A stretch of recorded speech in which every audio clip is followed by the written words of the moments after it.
다 함께 일어나서 하나님을 예배하겠습니다. 하나님께서 오늘도 주님의 날 잊지 않고 하나님을 예배할 수 있도록 저와 여러분을 불러주셨습니다. 우리의 마음과 뜻과 정성을 다해 하나님을 예배하시고 또 주어진 은혜로 믿음의 사람으로 살아가시기를 축복합니다. 우리 좌우에 있는 분들과 함께 인사 나누겠습니다. 한 주 동안 잘 지내셨습니까? 반갑습니다. 여기 우리를 예배로 초청하시는 하나님의 말씀이 있습니다. 시편 139편 23절과 24절 말씀, 우리 함께 봉독하며 예배로 나아갑니다. 하나님이시여 나를 살피사 내 마음을 아시며 나를 시험하사 내 뜻을 아옵소서. 내게 무슨 악한 행위가 있나 보시고 나를 영원한 길로 인도하소서. 아멘.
오늘도 주님의 십자가의 공로 의지하여 은혜의 보좌 앞으로 나와 하나님을 예배하게 하시니 감사합니다. 주어진 삶 속에서 믿음으로 살기 위해 상하고 지친 저희들을 위로하여 주시고 또다시 주어진 한 주간을 믿음으로 살 수 있도록 새로운 은혜와 하늘의 지혜를 부어 주옵소서. 사는 날 동안 사랑하는 교우들과 함께 예배할 수 있는 은총을 계속 허락하여 주시기 원하며 예수님의 이름으로 기원하옵나이다. 아멘. 나는 전능하신 아버지 하나님 천지의 창조주를 믿습니다.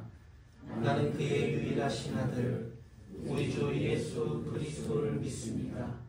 그는 성령으로 잉태되어 동정녀 마리아에게서 나시고 본디오 빌라도에게 고난을 받아 십자가에 못 박혀 죽으시고 장사된 지 사흘 만에 죽은 자 가운데서 다시 살아나셨으며 하늘에 오르시어 전능하신 아버지 하나님 우편에 앉아 계시다가 거기로부터 살아있는 자와 죽은 자를 심판하러 오십니다.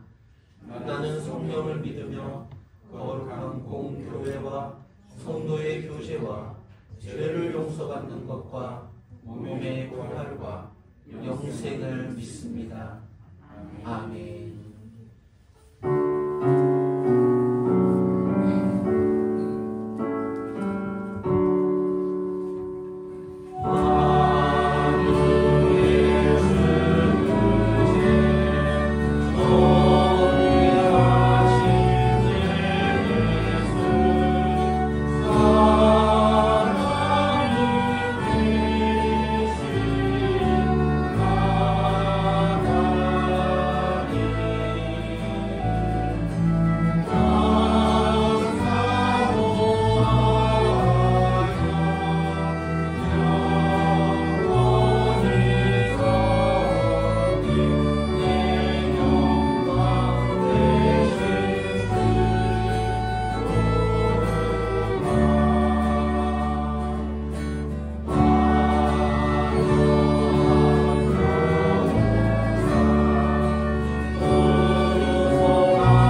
시간 지난 한 주간을 돌아보며 하나님께 참회의 기도를 드리겠습니다.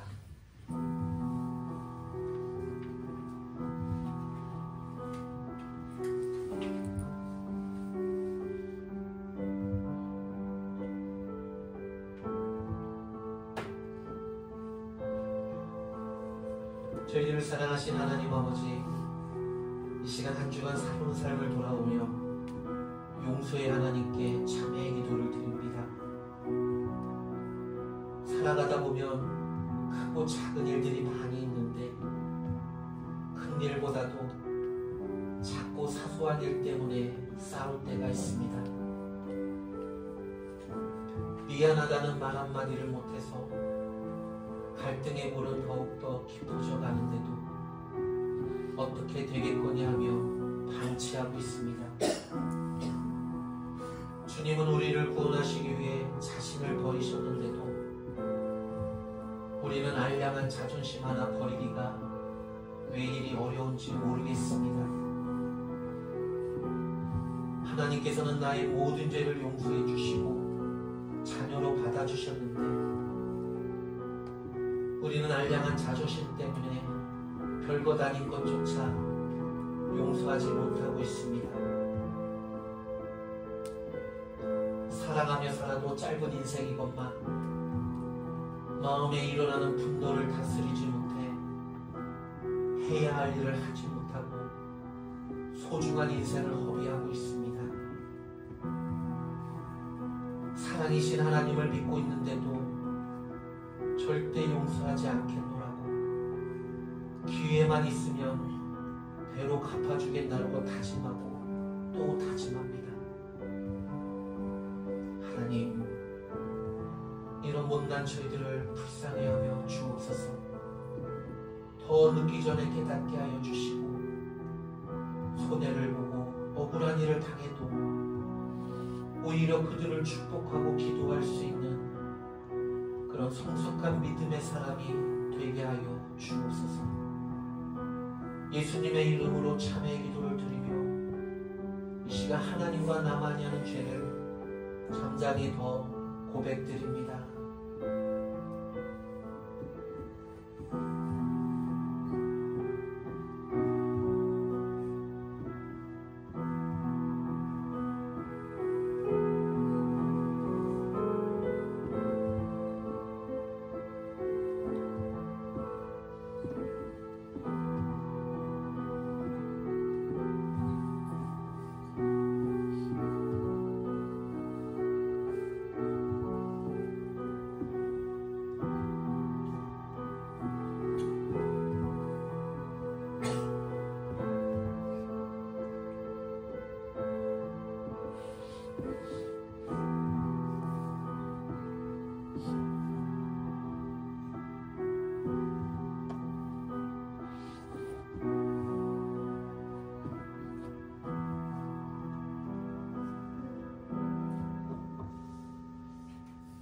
하나님께서는 진정으로 참회하는 심령들에게 주시는 용서의 말씀이 있습니다. 에스겔서 18장 30절 말씀 우리 함께 선포합니다. 너희는 돌이켜 회개하고 모든 죄에서 떠날지어다. 그리한즉 그것이 너희에게 죄악의 걸림돌이 되지 아니하리라. 주 여호와의 말씀이니라. 아멘. 다 함께 앉으셔서 교동문 요한복음 6장 말씀입니다. 한 주씩 교도하겠습니다. 예수께서 이르시되 썩을 양식을 위하여 일하지 말고 영생하도록 있는 양식을 위하여 하라. 우리가 어떻게 하여야 하나님의 일을 하오리이까? 하나님께서 보내신 일을 믿는 것이 하나님의 일이라. 나는 생명의 떡이니 내게 오는 자는 줄이지 아니할 것이요 나를 믿는 자는 영원히 목마르지 아니하리라. 아버지께서 내게 주시는 자는 다 내게로 올 것이요 내게 오는 자는 내가 결코 내쫓지 아니하리라. 내가 하늘에서 내려온 것은 아버지의 뜻을 행하려 함이라. 아버지의 뜻은 내게 주신 자 중에 내가 하나도 잃어버리지 아니하는 것이요 내 아버지의 뜻은 아들을 보고 믿는 자마다 영생을 얻는 것이니 마지막 날에 내가 다시 살리리라. 아멘. 찬송가 96장 찬양하겠습니다.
복원 찬양 드리겠습니다. 계신 주님.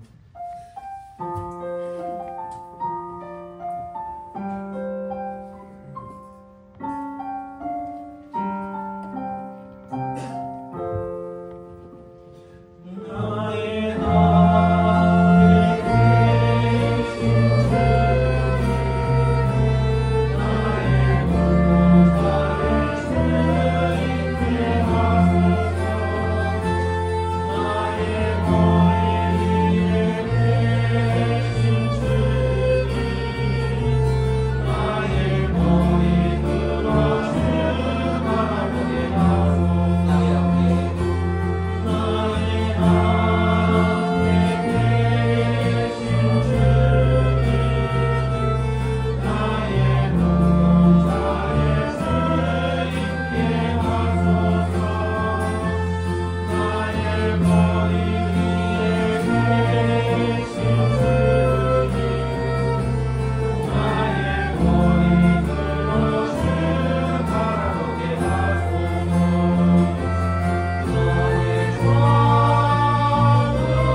박철병한 집사님 기도해 주시겠습니다.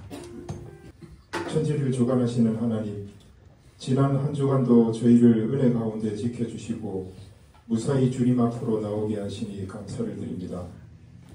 오늘 이 시간에 주님께 드리는 예배가 하나님께 큰 영광을 돌리고 저희들에게는 큰 은혜가 임하는 예배가 되게 하여 주시옵소서. 주님, 저희들은 지난 한 주간에도 세상을 살면서 교회 안에서 행하는 모습과 달리 세상 밖에서 주님이 바라시는 모습으로 살지 못하였음을 고백합니다.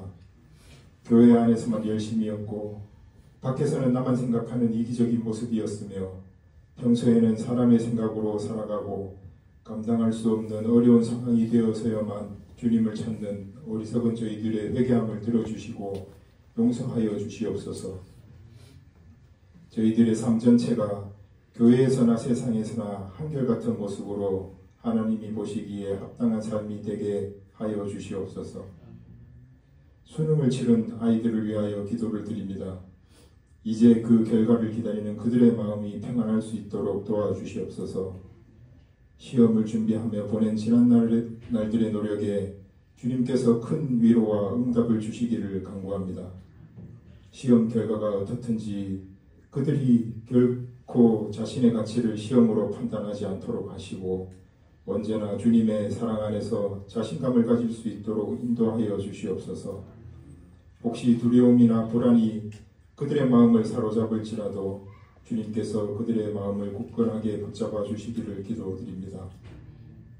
실패에 대한 두려움보다는 새로운 기회와 가능성에 대한 믿음을 가지고 모든 일이 주님의 뜻 안에서 이루어짐을 깨닫게 하여 주시옵소서. 다가오는 겨울을 앞두고 연로하신 분들과 병 가운데서 치유의 길을 걷고 있는 분들을 위하여 기도드립니다. 추운 날씨 속에서도 몸과 마음이 지치지 않도록 주님께서 따뜻한 보호의 손길로 감싸주소서. 일터와 가정에서 하루를 묵묵히 지켜온 어른들의 삶을 주님께서 기억하시고 지친 몸에 새 힘을 주시며 아픈 곳이 있다면 치유의 은혜를 부어주시기를 간구드립니다. 걱정과 근심이 마음을 약하게 하지 않도록 평안함을 허락하여 주시옵소서. 겨울의 고단함 속에서도 감사의 마음을 잃지 않게 하시고 가족과 이웃과의 관계 속에서 따스함을 느낄 수 있도록 인도하여 주시옵소서. 또한 이들의 삶에 새로운 용기와 희망이 피어오르게 하시옵소서. 여러가지 사정으로 함께하지 못한 성도들에게도 은혜와 축복을 베풀어 주시옵고 오가는 발걸음을 등불같이 지켜 주시옵소서. 이 시간 감사하며 정성껏 마련한 예물을 주님께 드립니다. 드린 손길들이 복되게 하시고 예물이 쓰여지는 곳마다 주님의 복음의 역사가 일어나게 하시며 주님의 영광만이 온전히 드러나기를 원하옵니다. 저희들이 살아갈 때 물질의 노예가 되지 않게 하시고 온전히 주님만 섬기게 하옵소서. 이 시간 목사님을 통하여 하나님의 말씀이 선포될 때 우리의 마음과 삶의 모습이 진정으로 변화되어 주변에 믿지 않는 사람들이 우리들을 바라볼 때에도 그들의 마음속에 우리 안에 계시는 하나님의 사랑이 전하여질 수 있도록 하여 주시옵소서. 감사드리며 우리 주 예수 그리스도 이름으로 기도드립니다. 아멘.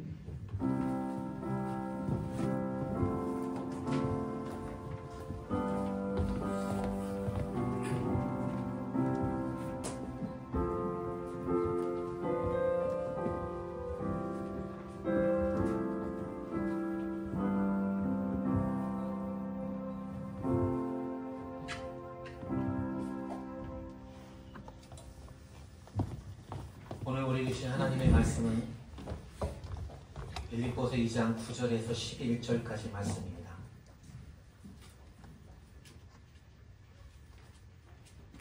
빌립보서 2장 9절에서 11절까지 말씀 우리 함께 공독하겠습니다.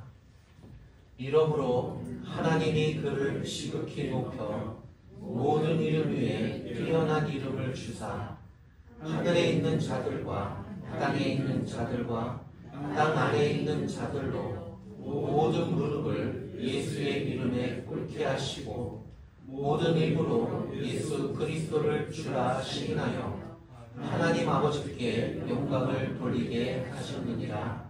아멘. 다시 한번 읽어보겠습니다. 이러므로 하나님이 그를 지극히 높여 모든 이름 위에 뛰어난 이름을 주사 하늘에 있는 자들과 땅에 있는 자들과 땅 아래에 있는 자들로 모든 무릎을 예수의 이름에 꿇게 하시고 모든 입으로 예수 그리스도를 주라 시인하여 하나님 아버지께 영광을 돌리게 하셨느니라. 아멘. 아침 일찍 차를 가지고 도로에 나오시는 분들은 대부분 회사에 출근하시는 분들입니다. 매일 자가용으로 출근을 하다 보니까 차량 속도도 빠르고요. 운전도 보편적으로 다들 잘하는 편이고 막히는 길과 막히는 시간대를 잘 알죠. 학생들 등교 시간과 출근 시간이 끝나고 9시쯤 돼서 차를 가지고 도로에 나오시는 분들은 대부분 회사에 출근하지 않는 주부들입니다.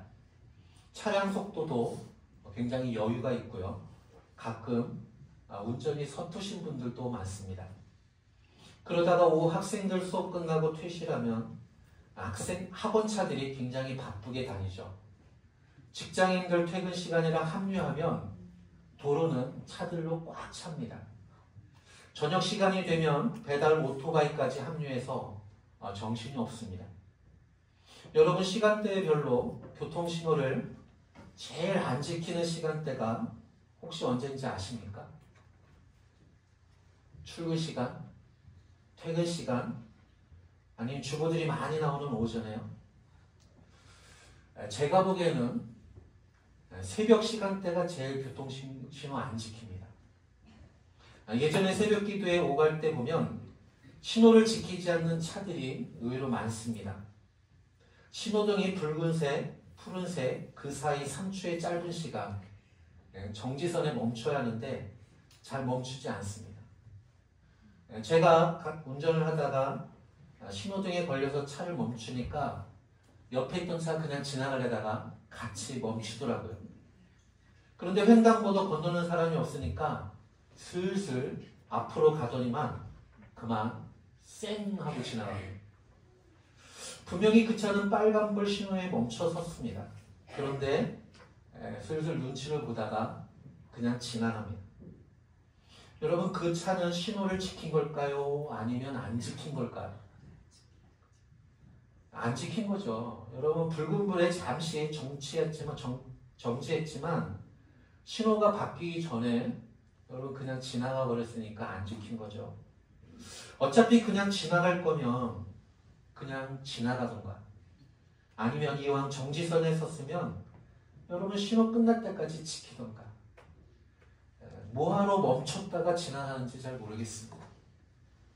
그런데 새벽 신호를 지켰지만 완전히 지키지 않고 그냥 지나가는 차들 혹시 누구의 차인지 아십니까? 그거 어떻게 알아요? 잘은 모르지만 대부분 새벽 기도에 나가시는 목사님, 장로님, 권사님, 안수집사님들입니다.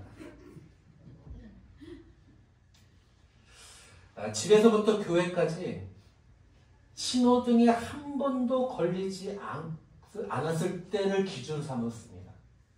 그때 맞춰서 일어나고요. 그때 맞춰서 출발합니다. 그러니까 신호등에 한 번도 안 걸렸을 때를 기준으로 출발하니까 신호등이 걸리면 안 되는 거죠.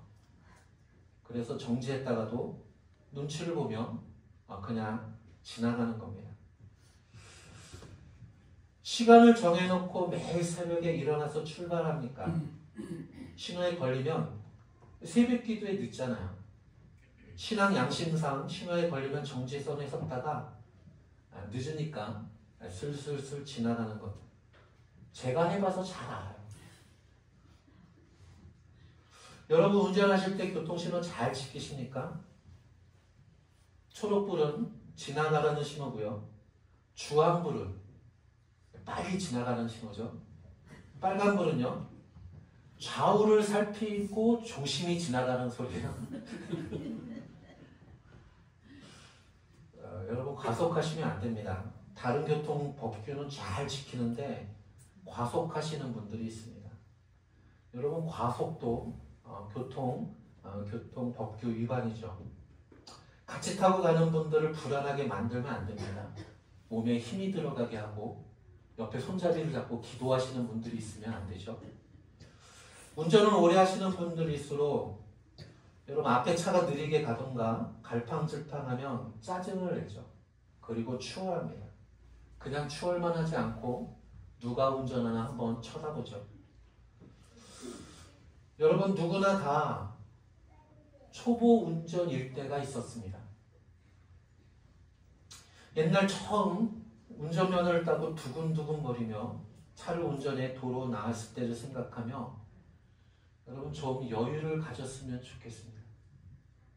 한 10분만 일찍 출발해도 사고의 위험성이 굉장히 낮습니다.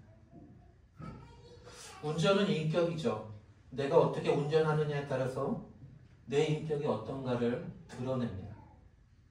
운전 습관을 바꾸셔서 여러분 좋은 인격의 사람들이 됐으면 좋겠습니다. 대부분 운전을 오래 하면 운전을 잘하게 되죠. 그것은 운전만이 아닙니다. 우리가 무엇인가를 오래 하면 그것을 잘 할 수 있게 됩니다. 반복하고 훈련하고 연습하니까요. 학생들 우리 학교 공부도 보면 다른 친구들과 비교만 하지 않는다면 여러분 계속해서 꾸준히 공부하면 잘할 수 있습니다. 그런데 서로 비교하고 경쟁을 시키니까 상대적으로 못하는 것처럼 느껴지는 것이지 내가 이해가 되고 암기가 될 때까지 계속하면 공부도 잘할 수 있습니다. 그런데 보면 커리큘럼 공부 진도가 나를 기다려주지 않죠. 빠르게 진행되니까 그래서 이해하지 못하고 그냥 넘어가고 그러다 보면 성적이 잘 안 나오게 됩니다. 음식도 몇 번 실패하다 보면 결국은 잘하게 되어 있습니다. 아주 오래전에 결혼을 해서 신혼집 집들이 할 때 잡채를 만드는데 잡채를 물에 담가놓고 삶지 않고 그냥 묻혀서 내놓으신 분이 있습니다. 엄마가 해주는 것만 먹다가 본인이 처음 라면을 끓이는데 가스레인지에 불을 켜고 냄비를 올려놓고 라면과 스프를 넣습니다. 근데 조금 있다가 탄내가 나요. 가서 보니까 엄마가 보니까 물을 안 넣었어요. 그 라면을 물 안 넣고 라면을 끓이던 학생이 지금 애 아빠가 돼서 있죠. 우리 교회 얘기 아니에요.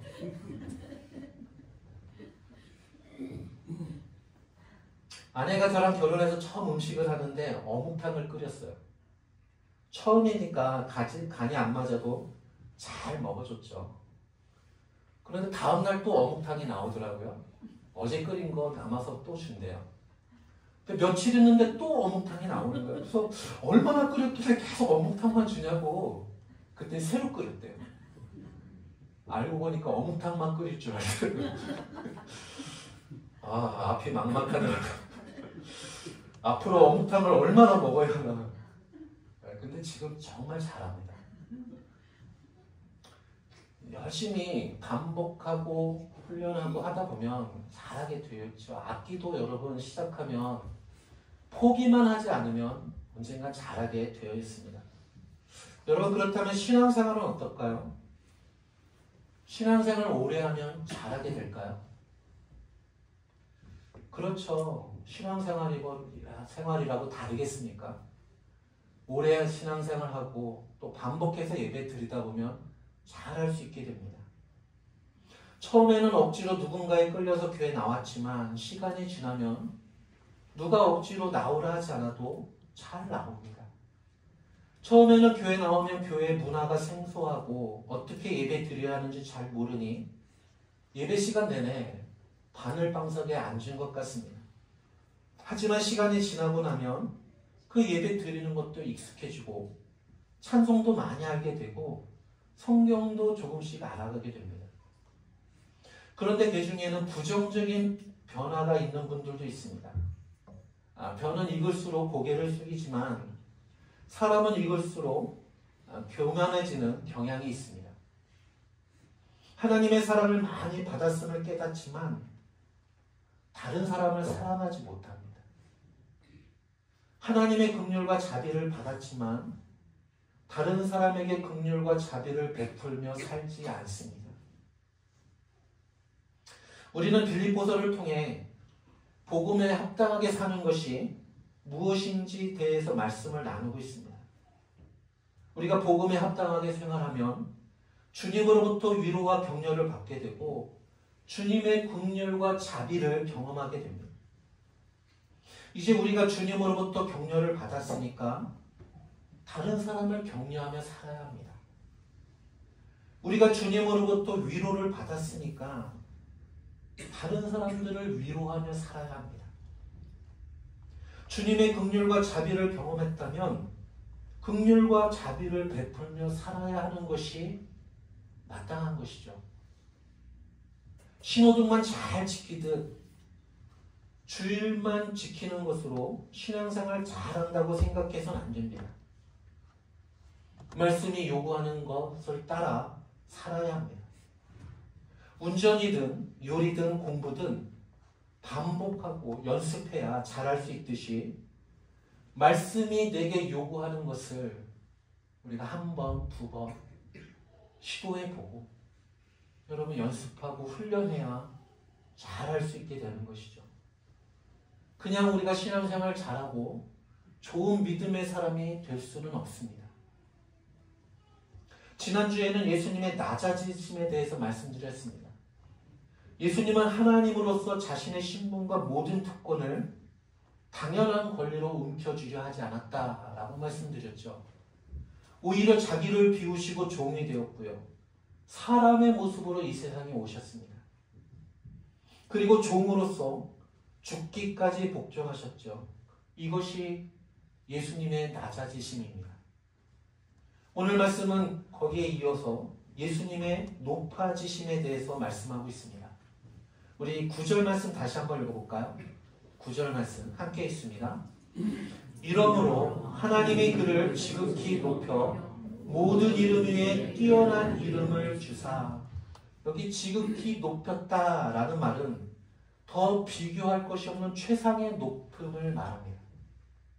낮아지신 예수님을 하나님이 지극히 높여 모든 이름 위에 뛰어난 이름이 되게 해 주셨다고 합니다. 여러분, 이름은 곧 인격이죠. 이름을 높이는 것은 예수님을 높이는 것입니다. 그렇다고 무슨 새로운 이름을 지어주셨다는 의미가 아니죠. 예수님은 이미 주어진 이름이 있습니다. 주님, 예수, 그리스도, 하나님의 아들, 랍비 등등 성경에는 많이 등장하고 있죠. 모든 이름 위에 뛰어난 이름을 주셨다는 것은 예수님을 최고로 높였다는 뜻입니다. 예수님이 스스로 낮아지셨으니 높아지시는 것은 당연하죠. 그러나 주님께서 높아질 것을 바라고 일부러 낮아지신 것이 아닙니다. 단지 하나님의 뜻에 순종하시기 위해 낮아지셨고요. 아버지는 그런 아들을 당연히 높이셨던 것뿐입니다. 하나님께서 예수님을 높이셨다고 비로소 높아진 것이 아니죠. 예수님은 본래 하나님이십니다. 예수님은 하나님 본체시고 하나님 자신입니다. 예수님은 영원부터 계셨죠. 전에는 존재하지 않다가 새롭게 존재하신 분이 아닙니다. 예수님은 사람의 몸을 입고 이 땅에 오셨습니다. 예수님은 본래 하나님의 주인, 하나님의 성품, 하나님의 인격과 능력과 권위를 다 갖추신 분이십니다. 낮아지셨을 때나 높아지셨을 때나 변함없이 그대로입니다. 그러면 낮아지셨다가 높아지신 것이 무슨 의미가 있을까요? 예수님께서 낮아지셨다가 높아지심으로 무슨 일이 일어났을까요? 바로 거기에 기독교의 가장 중요한 역사가 담겨 있습니다. 먼저 예수님의 낮아지심의 의미에 대해서 말씀드립니다. 예수님의 낮아지신 것은 단순한 윤리적인 의미가 아니죠. 겸손이 무엇인지 보여주시려고 겸손의 본을 보여주시기 위해 예수님이 낮아지신 것이 아니라는 겁니다. 봐라, 내가 하나님이지만 이렇게 욕심을 비웠다. 나는 권리를 주장하지 않는다. 나는 종처럼 낮아졌다. 비천한 인간의 모습이 되었다. 그리고 죽기까지 복종했다. 그러니 너희도 겸손해야 한다. 그런 뜻이 아니죠. 단순히 본을 보여주시려고 낮아지셨다면 여러분 그렇게 비천해지실 필요가 없습니다.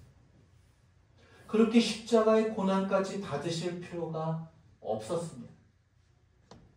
다른 성인들처럼 다만 생활로 본을 보이고 혹은 말씀으로 가르치셨어도 충분합니다.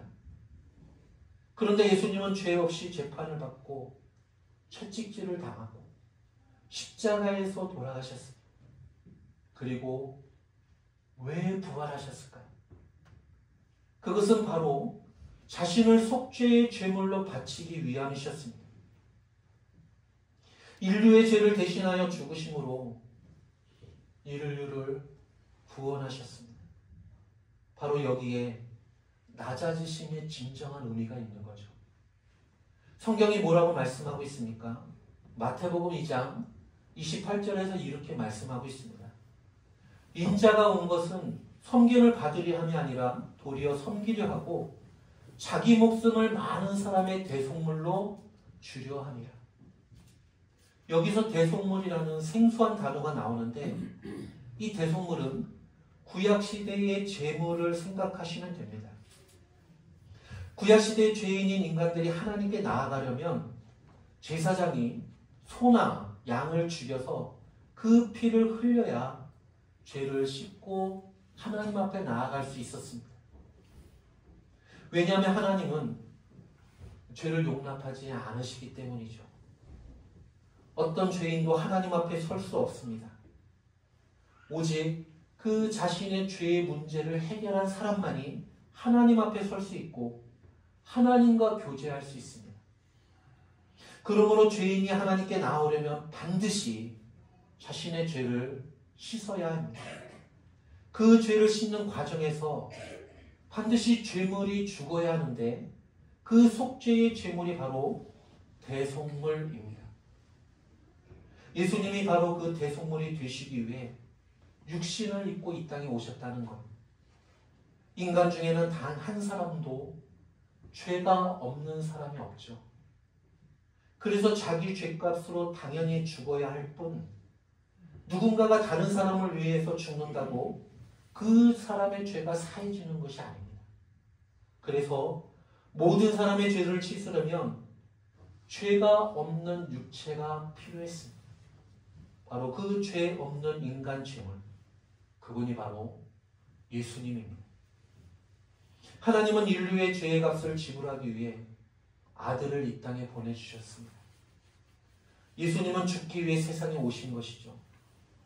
예수님이 인간의 몸으로 이 땅에 오신 사건, 그것이 바로 성육신 사건입니다. 성육신이란 거룩하신 하나님이 인간의 몸을 입고 이 땅에 오셨다는 뜻이죠. 인간의 몸을 입고 이 땅에 오셔서 제물이 될 수 있었고 인류의 죄를 대속할 수 있었습니다. 예수님이 육체로 오시지 않았다면 속죄의 길은 없습니다. 그러므로 인간의 몸을 입고 이 땅에 오신 예수님, 그냥 단순히 겸손을 가르치기 위한 것이 아닙니다. 오늘 우리의 죄를 대신하는 제물로 죽으시기 위해 이 땅에 오셨습니다. 예수님이 육체를 가지고 오신 것은 속죄적 의미 외에 또한 부활의 의미도 있습니다. 예수님이 육체적으로 부활하심으로 그분을 믿는 모든 사람들까지 부활할 수 있음을 알게 하십니다. 예수님이 육체적으로 죽으신 것만이 의미가 있는 것이 아니라 그래서 다시 살아나신 것도 아주 중요한 의미가 있습니다. 예수님이 육체로 죽으신 것 때문에 우리가 심판을 면하게 된 것입니다.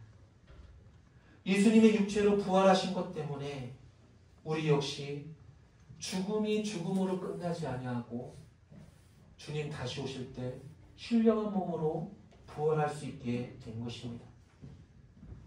이제 우리는 예수님께서 육체로 오신 것 때문에 얼마나 큰 축복을 받았는지 깨닫고, 그래서 말씀이 우리에게 요구하는 말을 듣고 그 말씀에 순종하며 살아야 하는 것이죠. 그러면 이제 예수님의 낮아지심이나 높아지심에 대하여 우리가 어떻게 받아들이면 될까요? 우리가 예수님의 낮아지심과 높아지심을 단순히 도덕적 교훈 정도로 받아들여서는 내게 아무런 유익도 없고 의미도 없고 또 효력도 없습니다. 예수님께서 낮아지신 목적이 우리의 죄를 씻으시기 위해 우리를 구원하시기 위한 것이라면 우리도 그것에 마땅한 응답이 있어야 하죠. 어떻게 해야 할까요? 다음 구절에 구체적으로 우리에게 요구하고 있습니다. 우리 10절 말씀 같이 읽어볼까요? 10절 말씀 같이 읽습니다. 하늘에 있는 자들과 땅에 있는 자들과 땅 아래에 있는 자들로 모든 무릎을 예수의 이름에 꿇게 하시고, 무릎을 꿇는다라는 것은 복종을 의미합니다. 순종을 의미하죠. 주님의 백성으로, 주님의 자녀로 주님의 통치에 복종하는 것, 하나님의 말씀에 순종하는 것, 여러분 그것이 구체적으로 예수님의 높아지심과 낮아지심, 그것에 응답하며 사는 것입니다. 쉽게 표현하면 예수 그리스도를 통해서 구원받았기에 예수님을 우리는 주님으로 모시고 살아가는 거죠. 나의 삶의 주도권을 예수님께 내어드리는 것입니다. 오늘 말씀에 보니까 세 종류의 사람들이 나옵니다. 첫째는 하늘에 있는 자들, 둘째는 땅에 있는 자들, 셋째는 땅 아래에 있는 자들입니다. 하늘에 있는 자는 누구며 땅에 있는 자는 누구고 또 땅 아래에 있는 자는 누구일까요? 여기에 대해서 의견이 분분합니다. 하늘에 있는 자는 천사들이고 땅에 있는 자들은 사람들, 땅 아래에 있는 자들은 사탄이다 라고 말하는 분도 있고요. 또 어떤 분은 하늘에 있는 자는 천사들과 이 세상을 떠난 성도들, 그리고 땅 위에 있는 자는 현존하는 사람들이고 땅 아래에 있는 자들은 죽어 땅에 묻혀있는 사람들이라고 해석하기도 합니다. 어찌됐건 결국은 모든 존재들이 예수님의 주권에 복종한다는 것이죠. 그런 시대가 옵니다. 바로 예수님이 다시 오실 때죠. 예수님이 첫 번째 오실 때는 비천한 인간의 모습으로 오셨지만 예수님이 두 번째 오실 때는 영광의 왕으로 심판의 주로 다시 오십니다. 아직 세상 종말이 이르지 않았습니다. 아직 주님의 재림이 이르지 않았습니다. 그러나 하나님 나라는 이미 시작되었습니다. 주님께 무릎 꿇는 곳마다 하나님의 나라가 시작되었습니다. 주님의 통치가 시작되는 곳, 그것이 하나님의 나라요 천국입니다. 둘째로 예수님을 주라고 시인해야 한다고 말씀하고 있습니다. 우리 11절 말씀 같이 읽습니다. 모든 입으로 예수 그리스도를 주라 시인하여 하나님 아버지께 영광을 돌리게 하셨느니라.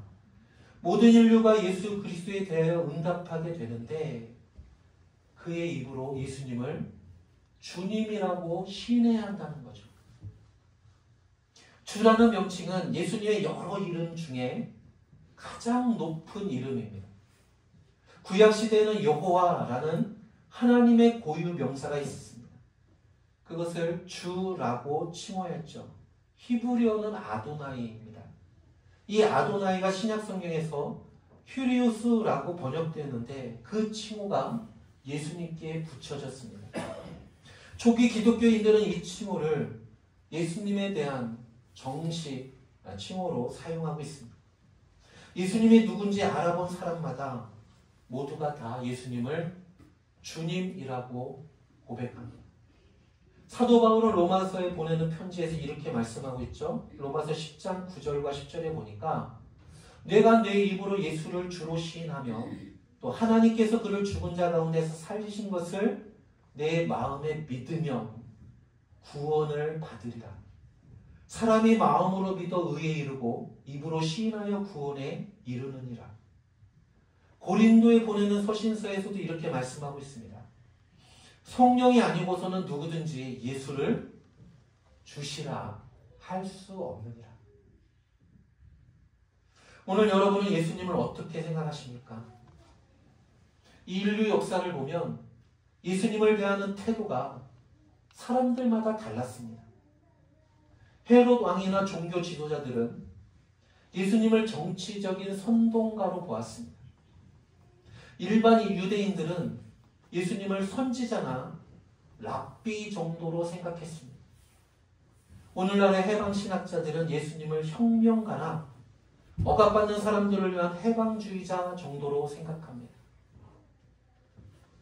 오늘 여러분은 예수님을 어떻게 생각하십니까? 예수님을 윤리적으로 겸손의 시범을 보이신 분 정도로 생각하진 않으십니까? 많은 사람들이 그렇게 생각하고 있습니다. 예수님은 겸손의 극치를 보여주시기 위해 종이 되신 게 아닌가. 예수님은 복종의 시험을 보이시려고 십자가에 죽으신 것은 아닌가. 하지만 그것이 아니죠. 오직 모든 사람들의 죄를 구원하시기 위해 예수님은 십자가에 죽으시고 부활하셨습니다. 주님을 어떻게 생각하고 어떻게 대하느냐에 따라서 우리의 신앙의 방향도 달라지게 되어 있습니다.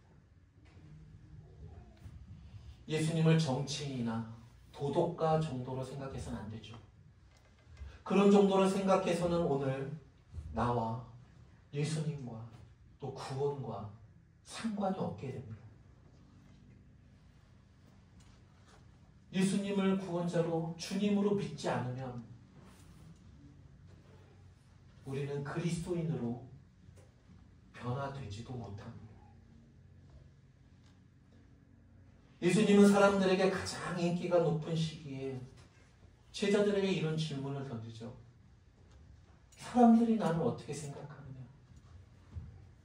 어떤 사람은 세례의 요한이라고 하고 어떤 사람은 엘리야라고 하고 또 어떤 사람은 예레미야나 선지자 중에 하나라고 생각합니다. 이런 대답을 들으시는 예수님께서 제자들에게 묻죠. 너희는 나를 누구라 하느냐? 예수님을 누구라고 생각하는지, 예수님을 어떻게 대접하는지 거기에 따라서 우리의 운명이 달라지기 때문입니다. 예수님을 인간 지도자 정도로 생각하는 한 나는 구원과 상관이 없게 됩니다. 예수님이 어떤 특별한 일을 하셨든지 내게 아무런 변화도 기적도 일어나지 않습니다. 오직 예수님을 주님이라고 시인하고 고백하는 사람에게만 구원이 있고요. 그리스도인으로 변화될 수 있는 거죠. 베드로는 주님의 질문에 대해서 이렇게 대답합니다. 주님은 그리스도십니다. 살아계신 하나님의 아들입니다. 예수님은 나의 구원자십니다. 내 죄 때문에 인간의 몸으로 이 땅에 오셨고요. 십자가에 죽으시고 부활하셨습니다. 내가 죽을 그 자리에 예수님이 대신 죽으셨습니다. 주님, 내가 믿습니다. 주께서 내 죄를 대신하여 십자가에 죽으신 것을 내가 믿습니다. 이 고백이 우리를 구원하고 하나님의 자녀가 되게 합니다. 영접하는 자, 곧 그 이름을 믿는 자들에게는 하나님의 자녀가 되는 권세가 주어졌습니다. 비록 우리의 인생이 고달프고 힘겨워도 이제는 구원받은 하나님의 자녀로 내 죄를 씻으신 주님을 찬양하며 살아갈 수 있기를 바랍니다. 기도하겠습니다. 하나님 아버지, 주여 내가 믿습니다. 주께서 내 죄를 대신하여 십자가에 죽으시고 부활한 것을 내가 믿습니다. 라는 고백 속에 우리의 구원이 있고 우리의 신앙에 방향이 있다는 것을 잊지 않게 하여 주옵소서. 비록 고달프고 힘겨운 인생이지만 용서받은 하나님의 자녀로 당당하게 모든 어려움들을 이기며 내 죄를 씻으신 주님을 찬양하며 살아가도록 도와주옵소서. 예수님의 이름으로 기도드립니다. 아멘. 찬송가 250장 찬양하겠습니다.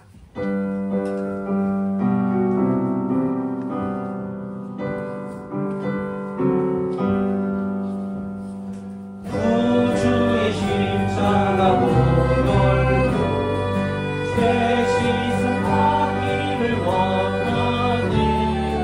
내 죄를 씻으신 주님 찬송합시다.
나로부터 시작되리 찬양하겠습니다.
주님이라 시인하며 주님 다시 오실 때까지 믿음으로 살아갈 주의 성도들과 우리 자녀들 위해 주 예수 그리스도의 은혜와 하나님의 사랑과 성령의 교통하심이 이제부터 영원토록 함께 있을지어다.